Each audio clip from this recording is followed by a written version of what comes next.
시청자 여러분 안녕하십니까? 뉴스9 윤종호입니다.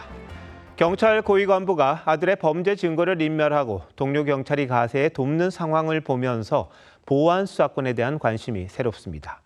견제받지 않는 권력이 마음대로 할 경우 어떻게 될지를 미리 보여주는 사례가 아닌가 싶습니다. 6.3 지방선거 투표용지 부족 사태가 불러온 송파 올림픽공원 집회가 오늘로 34일째입니다.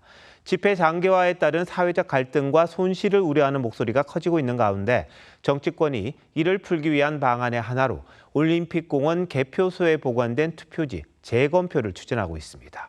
여야가 최종 합의하면 투표지 247만 장에 대해 공개 재검표를 실시할 걸로 보이는데요.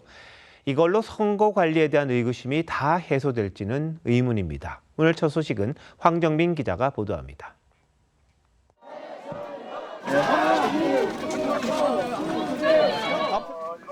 지방선거 당시 사용된 투표지라고 적힌 흰색 상자 수백 개가 송파 올림픽공원 핸드볼 경기장 지하에 쌓여 있습니다.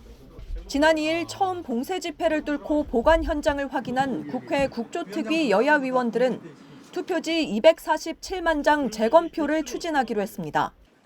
윤상현 특위위원장 제안에 중앙선관위도 특위 의결 시 재검표에 응하겠다는 입장입니다.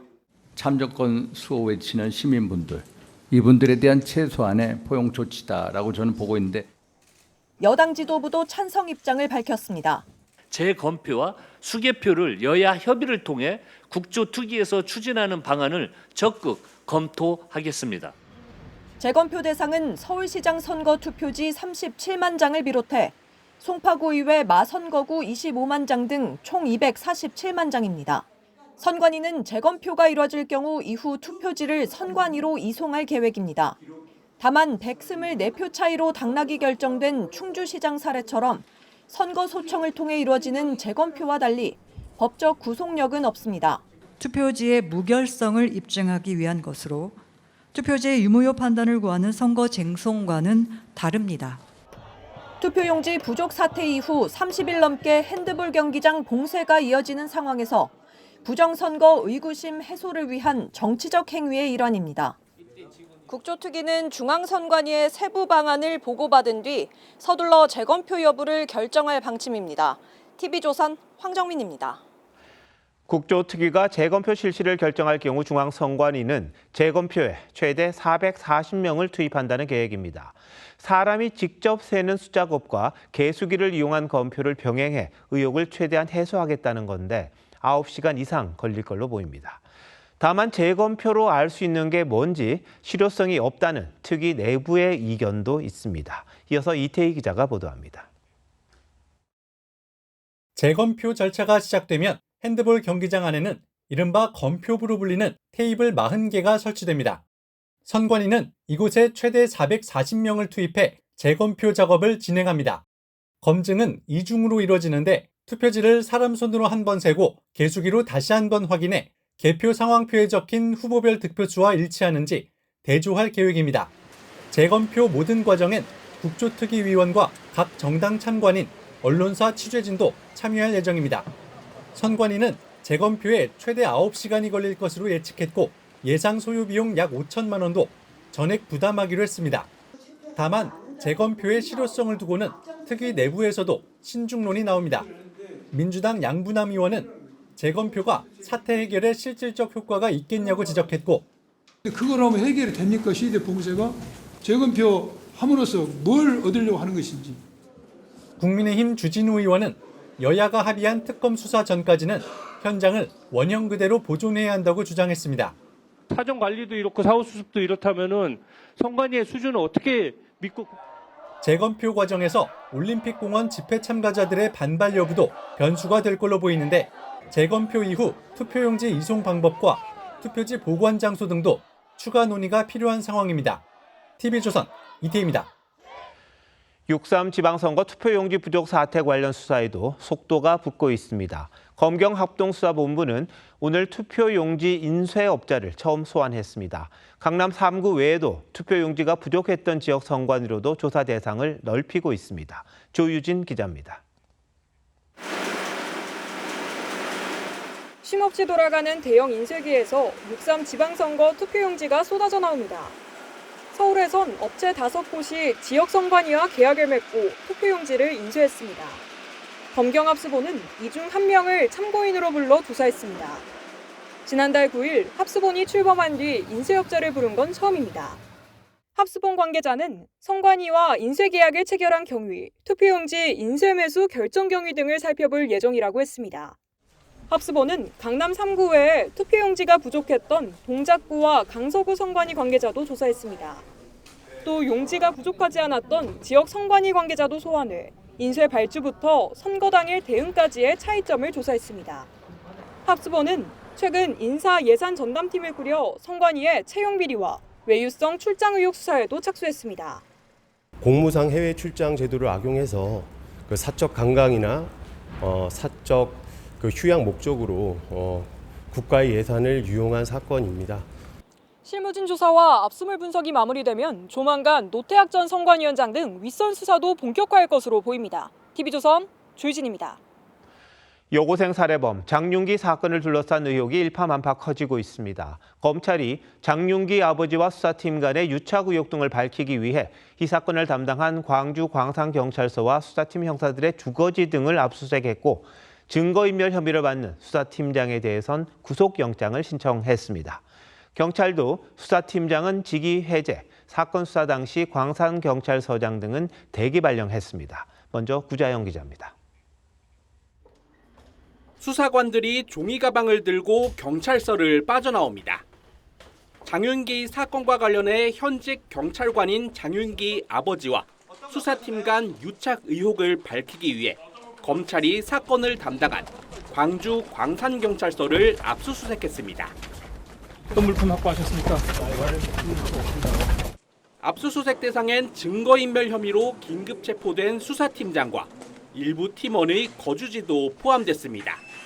검찰 수사의 핵심은 장윤기가 사건 당시 몰았던 차량에서 결박 도구가 사라진 이유와 수사팀이 장윤기의 아버지와 수십 차례 통화하면서 수사 기밀을 유출했는지 등입니다. 특히 차량 내 결박 도구가 사라진 시점에 주목하고 있습니다. 장윤기의 차량은 범행 다음 날 아버지에게 인계됐는데 범행 당일 수사팀이 차량 수색 영상을 찍을 때만 해도 결박 도구는 차 안에 있었습니다. 하지만 이후 수사팀장이 팀원들에게 해당 영상을 삭제하도록 지시한 정황이 드러나면서 논란이 커지고 있습니다. 증거인멸 일단 진행을 더 해봐야 될 것 같습니다. 아직까지는 없습니다. 검찰의 강제 수사와 별도로 경찰은 수사팀장에 대해 구속영장을 신청했습니다. TV조선 구자영입니다. 어린 딸이 피해를 당한 것도 모자라 증거인멸에 유착 의혹까지 불거진 상황을 지켜봐야 하는 유족들 분통이 터집니다. 사건이 일어난 지 2달이 넘었는데도 가해자 측이 사과하기는커녕 전화 한 통 하지 않았다고 합니다. 애타는 심경을 박건우 기자가 취재했습니다. 사건 발생 2달이 넘게 흘렀지만 어린이날 새벽 목숨을 잃은 딸만 생각하면 눈물이 앞을 가립니다. 저희 가족은 매일매일 고통입니다. 아이의 방을 바라보는 것조차 힘들고 함께했던 추억을 떠올릴 때마다 가슴이 무너집니다. 피해 여고생의 49제가 열린 광주교육청 산하기관 앞엔 여전히 추모 연수막이 걸려 있습니다. 장윤기의 아버지와 수사팀 간 유착 의혹까지 불거지며 논란이 일고 있지만 정작 유족에겐 전화 한 통, 사과 한마디 없었습니다. 장윤기가 구속돼 재판에 넘겨진 뒤에도 피해 회복 의사를 표시하는 공탁조차 이루어지지 않았습니다. 유족 측은 현 상황까지 장윤기의 가족과는 어떠한 접점도 없다며 차후 연락이 온다 하더라도 합의 의사 등은 전혀 없다고 못 박았습니다. 경찰은 휴직 중인 장윤기의 아버지가 현직 경찰 신분으로 보직을 유지하는 게 적절치 않다고 판단하고 대기 발령 조치했습니다. 사건 당시 지휘라인이었던 광주 광산경찰서장과 형사과장 등도 직무에서 배제했습니다. TV조선 박고루입니다.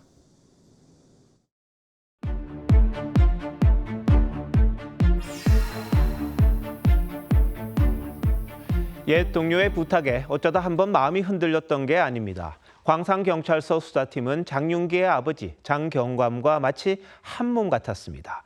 그런 줄도 모른 채 경찰을 믿고 정의 구현을 기다렸을 가족을 생각하면 가슴이 무너집니다. 광산서 수사팀과 장경감의 조직적 증거인멸 정황, 김충영 기자와 따져보도록 하겠습니다. 자, 김 기자, 장윤기가 체포된 후에 송치될 때까지 수사팀에서 도대체 무슨 짓을 한 겁니까? 네, 수사팀과 장경감의 증거인멸은 장윤기의 성범죄를 증명할 수 있는 내용들에 집중됩니다. 5월 5일이죠. 사건 발생 11시간 만에 장윤기는 체포됩니다. 그런데 수사팀은 장윤기가 피해자를 미행할 때 썼던 차량에서 사람을 묶는 끈을 발견해서 촬영까지 하고선 증거물로 확보하지 않았습니다. 영상도 삭제했습니다. 이 차에선 피해자의 혈흔도 나왔습니다. 그런데 다음 날 차를 장경감에게 내줬습니다. 장윤기의 원룸에선 목과 가슴이 집중적으로 훼손된 리얼도라고 예전에 쓰던 휴대폰도 발견됐지만 수사팀은 중요한 증거물을 확보하는 대신에 장경감에게 원룸 주소와 비밀번호를 넘겨줬습니다. 장경감은 리얼도를 찢어 없앴고요. 휴대폰은 불태웠습니다. 이 모든 과정에서 장경감은 수사팀의 최소 2명과 수십 차례 통화를 했습니다. 자, 그러니까 살인한 증거는 뭐 어쩔 수 없다 손치더라도 이 성범죄 증거는 없애자, 이런 취지였습니까? 예, 장윤기의 그동안의 통화 내역이나 리얼돌의 훼손 상태를 통해 성범죄 후 살인의 예행 연습 정황이 포착됐을 수도 있겠습니다. 이렇게 된다면 강간 등 살인죄로 처벌받게 되는데 여러 증거를 지워버리고 일반 살인죄로 송치한 겁니다. 강간 살인의 경우 최소 형량이 무기징역이지만 일반 살인은 징역 5년까지 뚝 떨어집니다. 이걸 제 식구 감싸기 말고 뭐 다른 표현이 있을까요? 예, 장경감은 20년 가까이 광산경찰서에서 근무했습니다. 경찰의 제 식구 감싸기 행태는 어제 오늘 일이 아니긴 합니다. 올해 초 부산에선 몰래 로펌 사무장으로 투잡을 뛰는 동료 경찰을 위해 수사 기밀을 넘겼던 경찰들이 기소됐습니다. 5년 전 포천에선 사기로 고소당한 아들이 무혐의 처분을 받을 수 있도록 부하들에게 여러 청탁을 했던 현직 경찰관이 해임되기도 했습니다. 포천경찰서 아빠 경찰도 언론 보도가 아니었다면 묻힐 뻔했던 사건이었습니다. 자, 그러다 보니까 이 보안 수사권 같은 외부 감시와 견제가 없다면 이런 일이 재발될 수밖에 없다, 이런 얘기들이 나오는 거잖아요. 예, 경찰이 검찰에 송치하지 않고 불송치한 비율을 보면 전체 평균은 26% 정도인데 경찰 공무원은 무려 65%입니다. 지금도 이런 상황인데 검찰의 보안 수사권까지 폐지된다면 제2, 제3의 장윤기를 어떻게 막을 것인지 우려의 목소리가 높습니다. 누가 더 수사를 잘한다 이런 차원의 문제보다는 수사를 감시하는, 교차적으로 검증하는 그런 구조가 들어와 있어야 되는데 보안 수사권을 철폐하게 되면은 그 부분에 있어서 문제가 발생하게 되는 거죠. 국민의 인권과 안전을 책임져야 될 수사기관이 이렇게 한 곳에 집중되다 보면 이게 어떻게 될지를 보여주는 아주 극명한 사례가 아닌가 싶기도 합니다. 김 기자, 잘 들었습니다.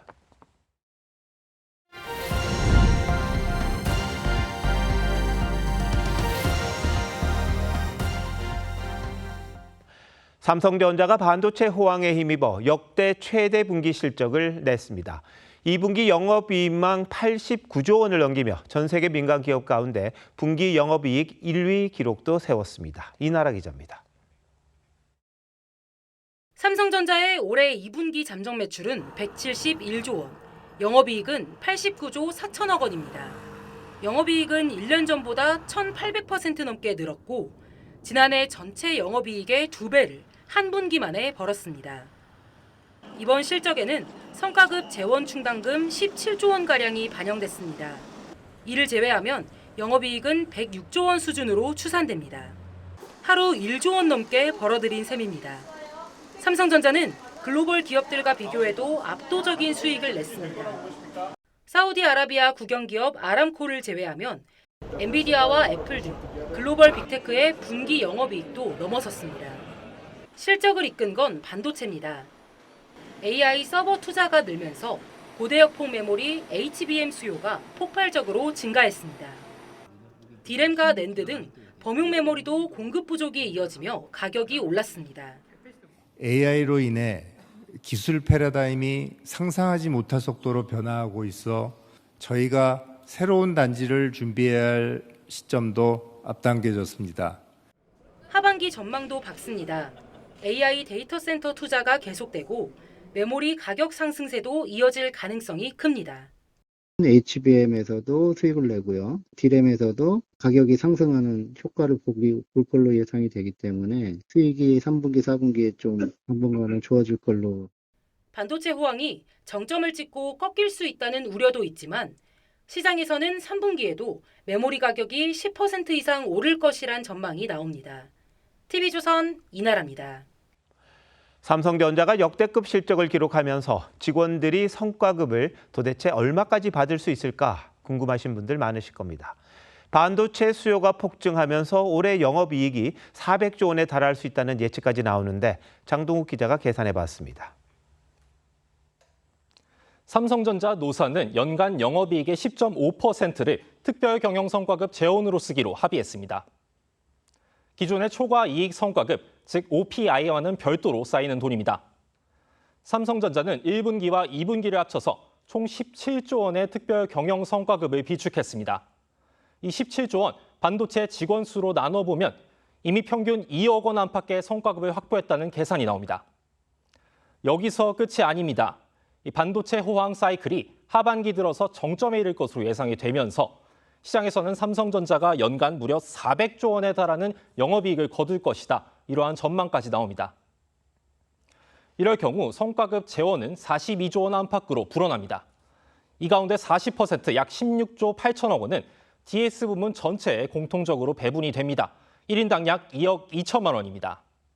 나머지 60% 25조 2천억 원은 사업부별 실적에 따라서 차등적으로 배분이 되는데 이 메모리 부분처럼 실적 기여도가 큰 사업부 1인당 무려 5억 원 안팎의 성과급을 추가로 받을 수 있다. 이런 추산이 나옵니다. 여기에 연봉의 최대 50%까지 지급되는 기존 OPI 더해보면 성과급 총액 최대 7억 7천만 원 안팎까지 늘어날 수 있습니다. 영업이익 10%를 성과급으로 지급받는 SK 하이닉스 직원들과 동일한 수준 성과급 받을 수 있는 겁니다. 반도체 직원들에겐 역대급 보상입니다. 반면 비반도체 부문 상대적 박탈감 느낄 수 있습니다. 주주들 시선 또한 변수입니다. 수십조 원의 이익을 직원 보상으로 나누는 게 맞는지, 또 배당과 투자 재원은 충분한지 이익 배분 논쟁이 거세질 전망입니다. AI 반도체 호황이 만든 역대급 실적, 그 과실을 직원과 주주 또 회사가 어떻게 나눌지 이 삼성전자의 또 다른 쟁점으로 떠올랐습니다. TV조선 장도우입니다. 이재명 대통령이 나토 정상회의 참석을 위해 순방길에 오른 날 K방산에는 아쉬운 소식이 전해졌습니다. 최대 60조 원 규모의 캐나다 잠수함 사업에서 한국 업체들이 독일에 밀렸습니다. 지난달 정상회담까지 하며 수주전에 공을 들였었는데 캐나다는 같은 나토 회원국인 독일을 택한 겁니다. 구민성 기자의 보도입니다. 한화오션이 건조한 잠수함입니다. 캐나다 수주전을 위해 태평양을 건너 현지 훈련까지 참가했습니다. 지난달 한 캐나다 정상회담에서도 잠수함 사업은 주요 의제였습니다. 어떤 협력을 더 구체적으로 할지 한번 논의해보기로 하죠. 민관이 총력전을 펼쳤지만 결과는 독일이었습니다. 마크 카니 캐나다 총리는 현지 시간으로 6일 독일 TKMS를 우선 협상 대상자로 선정했다고 발표했습니다. Canada has selected TKMS as the preferred supplier for Canada's patrol submarine project. 이번 사업은 잠수함 최대 12척을 도입하고 30년 유지 보수까지 포함하는 대형 프로젝트입니다. 전체 사업 규모는 최대 60조 원으로 추산됩니다. 캐나다 측은 독일이 기존 잠수함 제작 물량을 조정해 인도 지연 위험을 줄이겠다고 제안한 점을 선정 이유로 들었습니다. 한화오션은 입장문을 내고 아쉬움을 표했습니다. 무기 체계의 우월성만을 갖고 승부를 걸기는 어려운 것이고 캐나다와 중장기 외교 관계 측면에서 국가와 국가 간 관계 측면에서의 접근이 보다 밀접하게 또 면밀하게 이루어졌어야 가능했다라고. 카니 총리는 발표에 앞서 이재명 대통령에게 전화를 걸어 결과를 미리 귀뜸해준 것으로 알려졌습니다. 발표 현장에서는 한국의 실망감을 이해한다며 한국은 중요한 전략적 파트너라고 말했습니다. 캐나다는 TKMS와 협상이 결렬될 경우 하나오션과 협상에 나설 수 있다고 밝혔습니다. TV조선 구민성입니다. 캐나다는 왜 한국이 아닌 독일을 택했을까요? 성능만 따지면 한국 잠수함이 독일에 전혀 밀리지 않는다는 평가를 받았습니다. 하지만 캐나다는 다른 측면을 중시했습니다. 신유만 기자가 자세히 알려드립니다. 한국이 내세운 건 장보고 3 배치 2 잠수함입니다. 독일 212CD보다 배수량이 크고 독일 잠수함에는 없는 수직 발사관을 갖췄습니다. 원거리, 장시간 작전 수행에 능하다는 뜻입니다. 승부는 성능이 아닌 다른 곳에서 갈렸습니다. 알려진 평가 기준에서 잠수함 성능 비중은 20%, 유지보수와 군수지원, 비용, 전략 가치가 더 큰 비중을 차지했습니다. 캐나다가 주목한 건 나토 체계였습니다. 나토 회원국인 독일의 212CD는 노르웨이와 공동 개발한 모델입니다. 공동 훈련과 정보 공유, 정비망 활용에서 한국보다 유리하다고 본 겁니다. 미국과의 어떤 국방 안보 방산 협력이 이제 소원해지면서 국가 전략 차원에서 나토와의 국방 방산 협력을 강화할 필요성이 절실해졌고 북극 작전도 변수였습니다. 캐나다는 대서양과 태평양뿐 아니라 북극 해역까지 감시해야 합니다. These new submarines are allowing Canada to assert our full sovereignty in the Arctic. 독일은 또 노르웨이와 협력해 캐나다 GDP에 약 93조 원을 기여하고 일자리도 65만 개 만들겠다는 청사진을 제시했습니다. 우리도 투자와 일자리 창출을 제안했지만 역부족이었습니다. 이용철 방위사업청장은 캐나다가 전략적 고민 끝에 동맹 강화를 선택했다고 분석했습니다. TV조선 신유만입니다.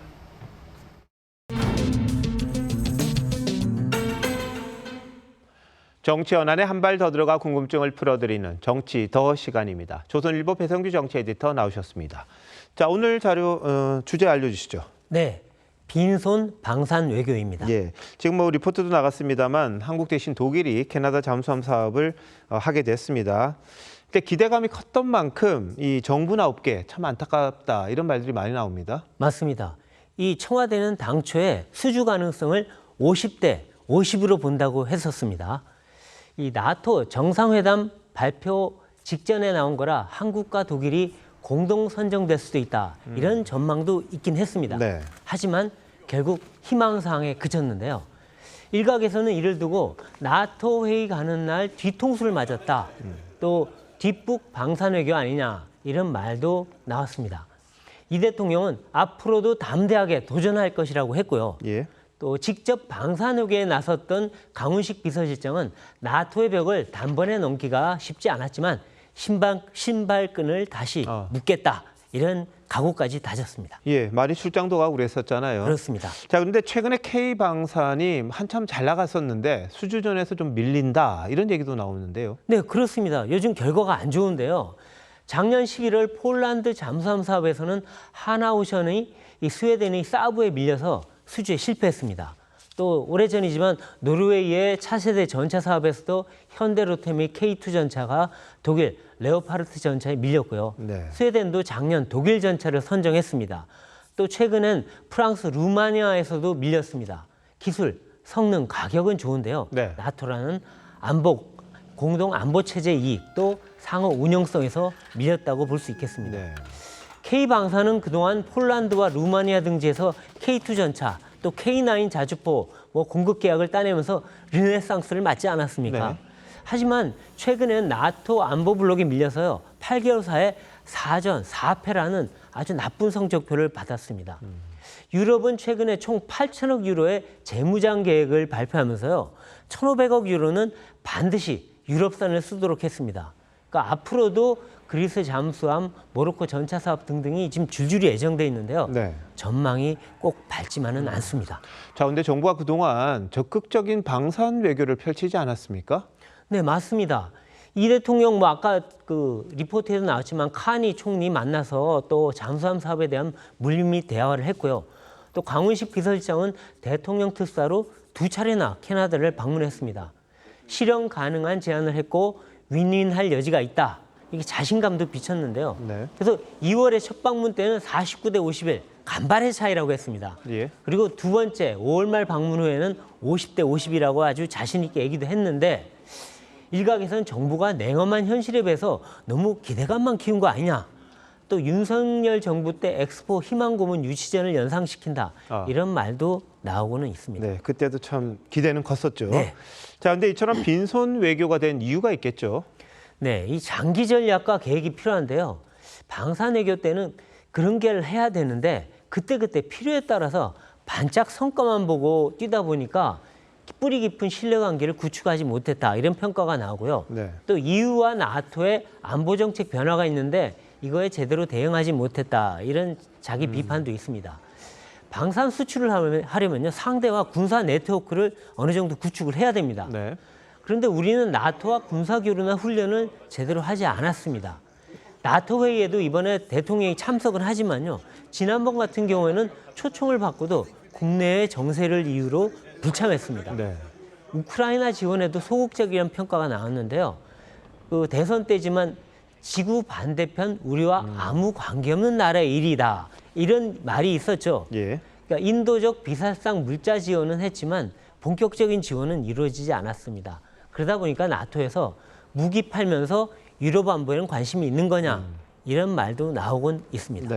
자, 그럼 앞으로 방산 외교는 어떻게 펼쳐야 하는 겁니까?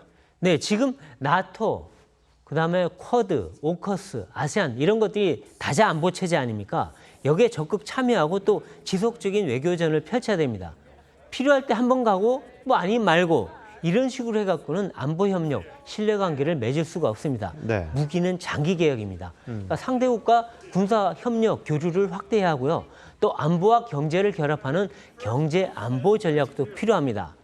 이 경제는 뭐 기업은 가성비로 따지지만요. 이 무기 같은 경우에는 가성비만으로는 방산블록을 뚫을 수가 없습니다. 뭐 받기만 하고 주지는 않는 그런 식이 돼서는 안 된다. 이런 말도 나올 수밖에 없네요. 네, 배 에디터 잘 들었습니다. 허위 조작 정보의 최대 5배의 손해배상 책임을 물리는 개정 정보통신망법이 오늘부터 시행됐습니다. 가장 큰 문제는 뭐가 허위고 뭐가 조작인지 모호한 점, 그로 인해 표현의 자유가 위축될 수 있다는 점입니다. 줄곧 이 법을 입틀막법이라고 불러온 야당은 헌법소원 심판을 청구하고 재개정도 추진하겠다고 밝혔습니다. 이용자들 사이에서도 온라인 검열에 대한 공포가 커지면서 아예 해외 플랫폼으로 옮겨가자는 디지털 망명 움직임까지 나타나고 있습니다. 이나영 기자가 취재했습니다. 검열로 여론을 통제하는 사회, 법 의도가 궁금함. 오늘부터 시행된 개정 정보통신망법 일명 77법을 두고 국내 온라인 커뮤니티에 올라온 글들입니다. 개정된 법은 불법 정보 범위를 기존의 음란물 등에서 허위 조작 정보와 혐오, 차별까지로 확대했습니다. 고의 유포할 경우 손해액의 최대 5배까지 배상하도록 했습니다. 하지만 해외 플랫폼은 못 막으면서 국내만 규제하나 해외 커뮤니티로 옮기는 게 필수라는 불만과 함께 디지털 망명 선언이 잇따릅니다.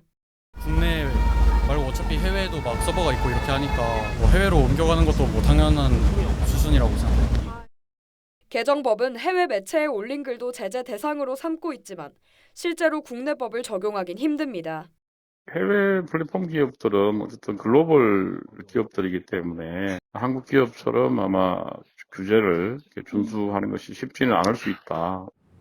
표현의 자유를 찾아 해외 SNS로 옮겨가는 현상이 심화되면 국내 인터넷 기업들도 타격을 받을 수밖에 없습니다. TV조선 이나영입니다.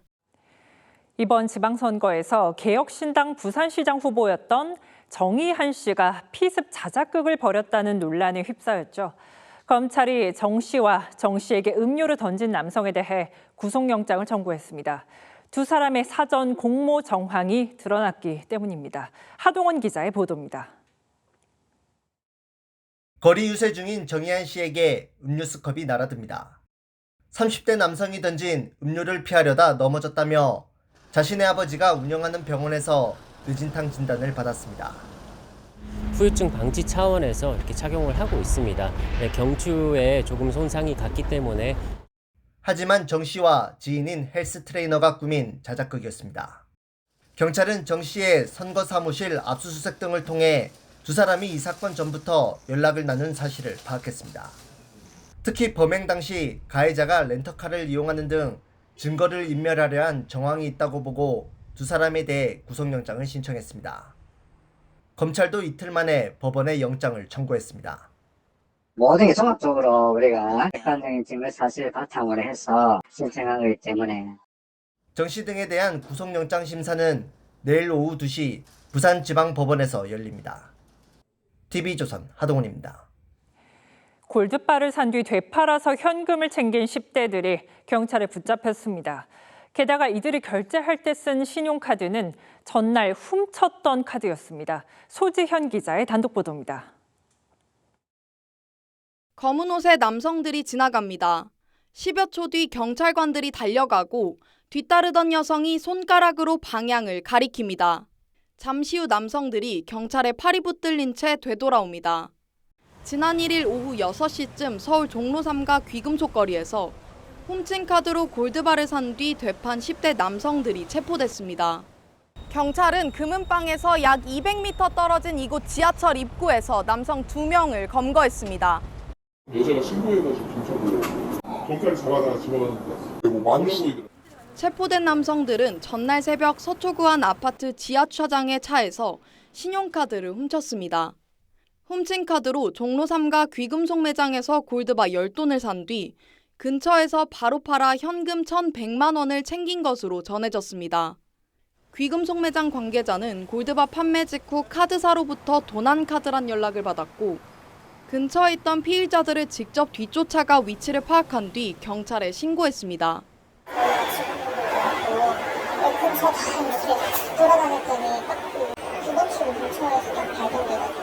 남성들은 골드바를 판 돈을 부산에서 모두 탕진하려 했다고 진술한 것으로 전해졌습니다.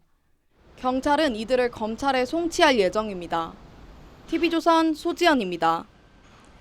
광주 군 공항이 호남 반도체 클러스터로 낙점되면서 해당 지역 부동산 가격은 벌써부터 꿈틀거리고 있습니다. 이제 군 공항은 무안군으로 옮겨가는데 무안 주민 반발이 여전히 변수입니다. 정부를 향해 지역 발전을 위한 1조 원대 지원 약속을 먼저 지키라고 요구하고 있습니다. 김태준 기자입니다. 광주 군공항 부지입니다. 1966년 공항이 들어선 이후 60년간 개발이 제한됐던 이곳에 호남 반도체 공장이 들어선다는 소식은 주민들에겐 기대감 그 자체입니다. 어제 발표 나자마자 아는 사람들은 축하한다고 전화가 오고 문자가 오고 빨리 안 되더라도 차질 없이 진척이 되어졌으면 쓰겠어요. 부동산 시장은 벌써부터 들썩이고 있습니다. 공항과 10분 거리에 있는 한 아파트 단지. 지난 4월 준공 이후에도 미분양분이 남아 있었지만 하루에만 절반이 팔려 나갔습니다. 망설이던 사람들이 결정하기는 확실히 저희도 남은 게 많았으면 거의 다 나가버리죠. 남은 자체가 적으니까 이제 거의 완판분이 현재는 분명 엄청난 호재죠. 매매 가격도 올랐습니다. 11억 6천, 10억 얼마 이렇게 올랐었어요. 그 당시에는 거의 8억 초중반에 구입하셨어요. 하지만 군공항이 옮겨갈 무안군에선 반발의 목소리도 나옵니다. 무안군이 주인인데 주인의 말도 없이 정부 마음대로 옮긴다는 거는 뭐가 있지 안 맞잖아요. 정치권에서 정당한 목소리를 안 내고 있어요. 무안군 측은 정부가 광주 민간공항의 무안 이전과 1조 원 규모 지원 등의 약속을 지켜야 한다고 강조했습니다. TV조선 김태준입니다. 나눔형 공공주택 사전 청약자들이 날벼락을 맞았습니다. 정부가 집값의 80%까지 저금리로 대출해준다는 약속을 뒤엎었기 때문입니다. 대출 없이 당장 큰 돈을 마련해야 하는 청년과 신혼부부들이 거세게 반발하자 정부가 뒤늦게 보완책을 내놨습니다. 윤서하 기자입니다. 2030년 완공을 목표로 터 다지기 공사가 한창인 고양 창릉 S3구역. 4년 전 정부는 청년과 신혼부부를 대상으로 이 일대 나눔형 공공주택 사전 청약을 모집했습니다. 집값의 80%까지 저금리로 대출해준다는 조건을 내걸었는데 돌연 기준이 바뀌었습니다. 지난주에 나온 본 청약 공고에선 전용 대출 혜택은 사라진 채 일반 정책 대출인 디딤돌 대출만 이용할 수 있다고 안내돼 논란이 일고 있습니다. 집을 팔 때 시세 차익의 30%를 공공에 내놓는 대신 대출 부담을 덜어주는 혜택이 사라진 겁니다. 사전 청약 신청자들은 분통을 터뜨립니다. 갑자기 전용 모기지가 없어졌어요. 그래서 디딤돌 대출 받으려 거의 3배의 차이가 나는 거기 때문에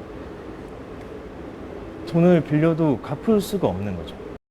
분양가 3억 7,600만 원인 전용 59제곱미터형은 7,500만 원에서 3억 원대로 부담이 늘어납니다. 까다로운 디딤돌 대출 요건을 못 맞추면 금리 부담은 더 커집니다. 갑자기 변경될 수 있다는 말 한마디로 이렇게 하는지 잘 이해가 안 됩니다. 서민들을 상대로 그냥 전세 사기 치는 느낌이 드는 거죠. 나누명 공공분양 당첨자는 전국 5,400여 가구, 반발은 다른 지역으로도 확산되는 분위기입니다. 논란이 커지자 국토부는 뒤늦게 5억 원 한도 내에서 당초 약속한 대로 지원하겠다면서도 금리와 만기 조건은 디딤돌 대출 요건을 적용할 예정이라고 했습니다. 정부가 정책의 신뢰를 스스로 떨어뜨렸다는 비판이 나옵니다. TV조선 윤서입니다. 더운 날씨에 시원한 수박 한 조각은 갈증을 달래기에 최고입니다. 수박을 많이 먹으면 대장암에 걸릴 확률이 26%나 떨어진다는 조사 결과도 나왔습니다. 더위도 날리고 건강도 챙길 수 있는 과일입니다. 이상배 기자입니다. 초록빛 수박이 가득 쌓여 있습니다. 커다란 수박부터 먹기 좋게 잘라놓은 조각 수박까지 종류도 다양합니다. 카페에서도 수박 주스는 인기 메뉴입니다. 다른 과일보다 시원하면서 동시에 달콤함을 느낄 수 있어서 좋아요. 1, 2주에 한 번씩 먹는데 사놓으면 양도 많고 더울 때 이제 좀 수분도 많고 하니까. 여름 대표 과일 수박이 대장암 위험을 크게 낮춰준다는 연구 결과가 나왔습니다. 지난 2023년 국제학술지 세계 소화기학 저널은 106만 명을 대상으로 평소 먹는 과일의 종류와 대장암 관계를 분석해 그 내용을 발표했는데 수박을 많이 먹는 그룹이 적게 먹는 그룹보다 대장암에 걸릴 확률이 26% 낮았습니다. 수박 속에 들어있는 특정 성분들 덕분입니다. 수박에는 그 시트룰린이라고 아르기닌으로 전환되는 그 전구체가 제일 많다고 들었거든요. 그 외에도 라이코펜이 많아서 역시 항산화 항암 효과가 뛰어나다고 알고 있습니다. 다만 이번 연구는 수박을 먹으면 대장암을 막아준다는 뜻은 아닙니다. 평소 식습관을 토대로 참가자의 기억에 의존한 관찰 연구 결과이지 직접적인 인과관계를 밝힌 임상시험은 아니기 때문입니다. TV조선 이상배입니다. 국민의힘이 다시 시작된 이른바 징계 정치로 연일 시끄럽습니다. 윤리위 재가동을 놓고 당내 쇄신파 의원들과 당권파가 종일 신경전을 벌였는데 당 원로들은 답답함을 감추지 못했습니다. 김창섭 기자가 취재했습니다. 국민의힘 쇄신파로 꼽히는 대한가미래 소속 의원들이 회의실에 들어옵니다. 2시간 논의 끝에 징계 정치 재개는 장동혁 대표의 정치 생명 연장에 불과하다며 장 대표를 겨냥했습니다. 공포정치, 징계 정치를 하는 것에 반대하며 지속할 시에는 대안과 미래가 자시하지 않을 것입니다. 해당 행위자로 지목된 조경태 의원은 내일 장 대표를 윤리위에 제소하겠다고 했고 친한계에선 장 대표가 징계감이란 지적도 나왔습니다. 당을 어렵게 만든 사람이 누구고 지방선거에서 그것 때문에 심판을 받은 사람이 누구죠? 장동혁 대표 아닌가요? 당권파인 조광한 최고위원은 당 기강을 세우는 게 어떻게 공포정치냐고 반문했습니다. 중대하고 명백한 해당 행위에 대해 책임을 묻는 것이 잘못인지 묻고 싶습니다. 넘어가는 것이야말로 공당으로서 무책임한 일이라고 생각합니다. 당내 균열이 커지자 원로들은 잇따라 우려를 표했습니다. 지방선거에서 나타난 민심과 정반대로 가고 있다는 겁니다.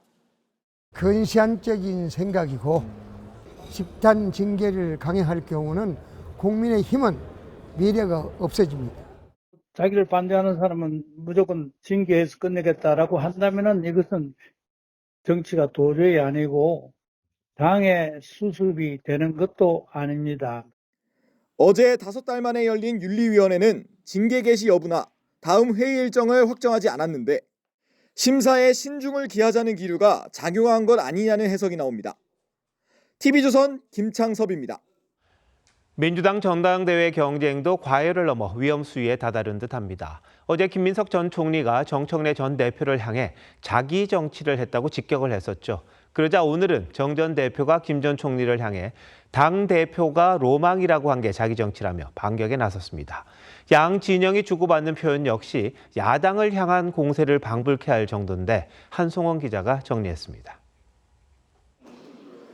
김민석 전 총리가 자기 정치를 했다며 정청래 전 대표를 겨냥하자 이번엔 정 전 대표가 김 전 총리의 당대표 로망 발언을 꺼내들었습니다.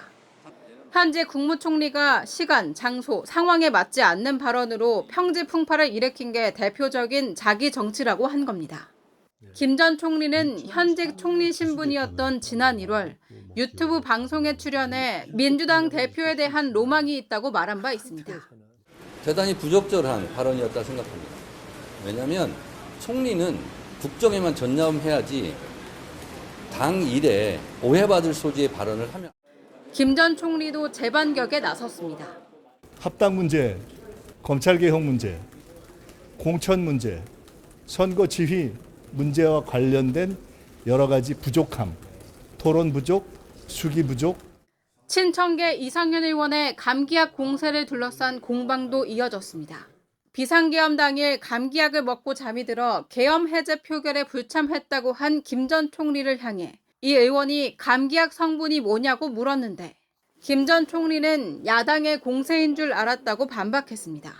저는 국민의힘에서 누가 얘기하나 사실 그렇게 생각했습니다. 그래서 무슨 꼭 대장동 때를 보는 것 같다 이런 생각을 했는데요.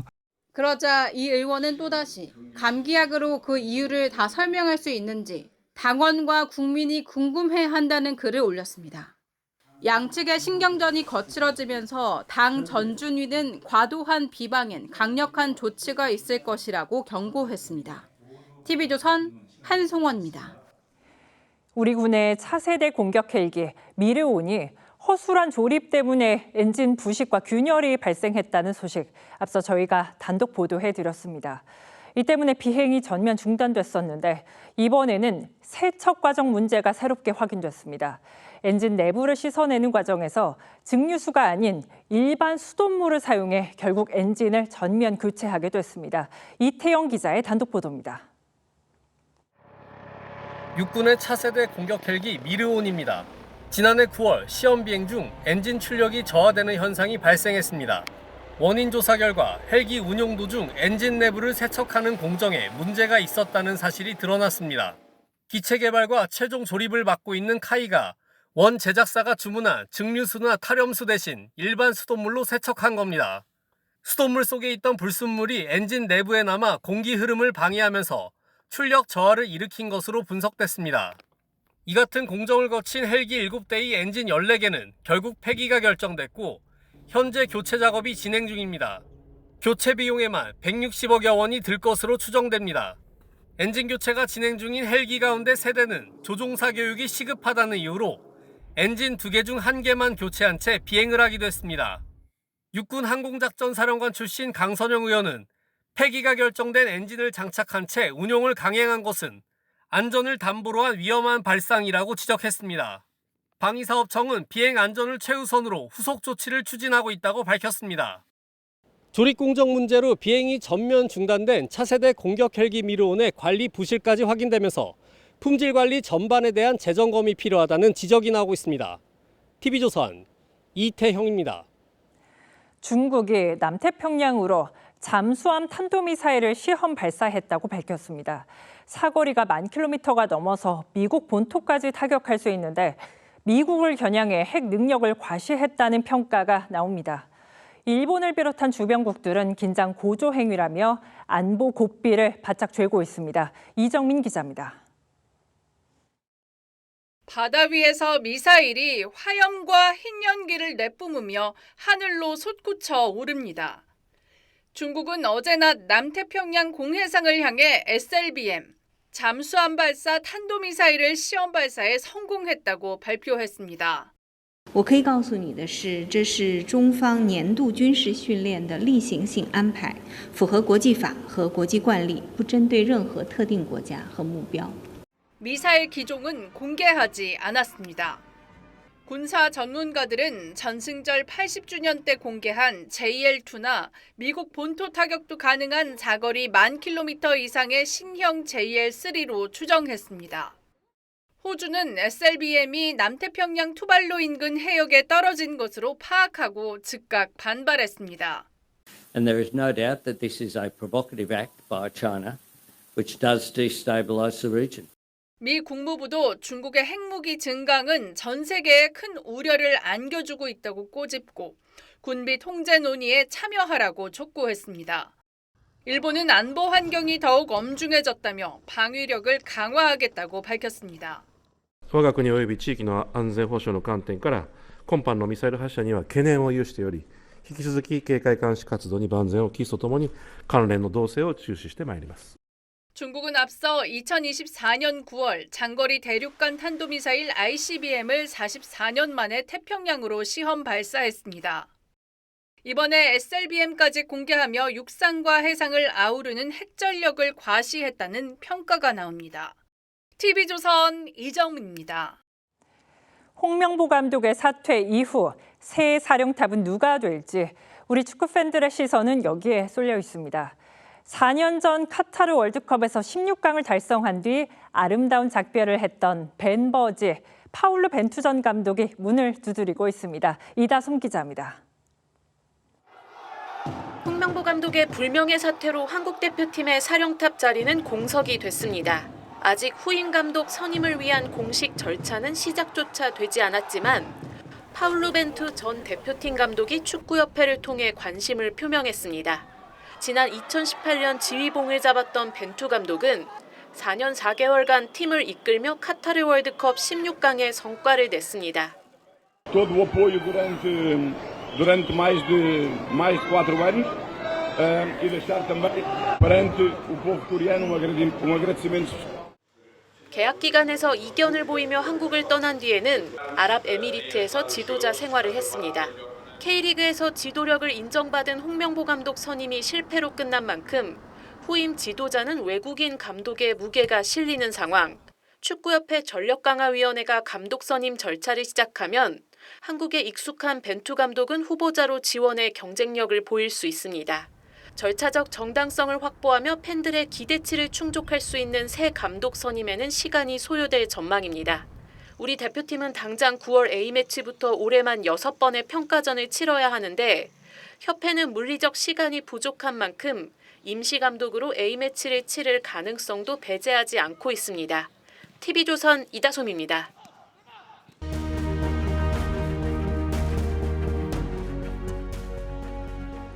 표현의 자유는 민주국가의 기본권입니다. 다만 어디까지 자유로울 수 있는지 한계가 모호할 때가 있습니다. 미국은 수정헌법 제1조에 표현의 자유를 제한하는 어떤 법률도 만들어서는 안 된다. 아예 못 박았습니다. 그런데 증오 발언이나 폭력을 선동하는 주장은 어떨까요? Whether you are racist or not, whether you agree with me or not, as long as it's only words, that's guaranteed by the First Amendment. 미 대법원은 1969년 브랜든버그 대 오하이오주 사건에서 유대인과 흑인을 없애야 한다고 공개적으로 주장한 브랜든버그에게 죄를 묻지 않았습니다. KKK 지도자였던 브랜든버그가 말만 했을 뿐 실제 행동에 옮기지 않았다는 게 이유였습니다. 핵심은 임박한 불법 행위였습니다. 말이 아무리 사납고 거칠고 불쾌해도 그 말이 곧장 폭력으로 이어지지 않으면 국가가 칼을 빼들어서는 안 된다는 겁니다. 배제구 야구 선수들이 5.18 민주화 운동을 조롱하는 듯한 구호를 외쳐 파장이 큽니다. 부적절하고 경솔했습니다. 6개월 출전 정지란 중징계를 받았습니다. 대학 진학, 프로구단 진출, 악영향 있을 겁니다. 경찰은 모욕 혐의로 수사에 착수했습니다. 이런 가운데 배제구 선수단이 광주 제1고를 방문해 사과했습니다. 깊이 반성하는 마음과 자세로 살아가겠습니다. 변화된 모습으로 그것이 진실된 용서화해의 자리가 아닌가. 잘못은 잘못입니다. 다만 배우는 학생들이 반성하고 고치면 그 자체로 교육이 됩니다. 인생 전체를 벌주며 낙인 찍는 게 최선은 아니지 않습니까? 커가는 학생들의 앞길을 막고 경찰 수사로 번지는 것도 지나칩니다. 광주 제1고도 선처를 호소하지 않았습니까? 그렇다면 이병태 규제합리화위원회 부위원장 경우는 어떻게 봐야 할까요? 이 사안을 두고 5.18이 성역이 됐다고 비판했다가 청와대의 사퇴 요구에 물러났습니다. 이 부위원장 발언에 동의하지 않을 수 있습니다. 공직자로서 신중하지 못했다고 비판을 할 수는 있습니다. 하지만 긴즈버그 전 대법관의 말대로 표현의 자유는 내가 좋아하는 말만 지켜주는 장식품은 아닙니다. 내가 싫어하고 듣기 거북하고 심지어 혐오스러운 말까지 견뎌내는 게 진정한 취지입니다. 자유는 내 편에게만 주는 특혜가 아닙니다. 상대에게도 보장될 때 비로소 권리가 됩니다. 모든 사람이 똑같이 누리지 못하면 결국 아무도 누리지 못하는 자유가 됩니다. 7월 7일 윤정우의 앵커 칼럼, 싫은 말의 자유였습니다.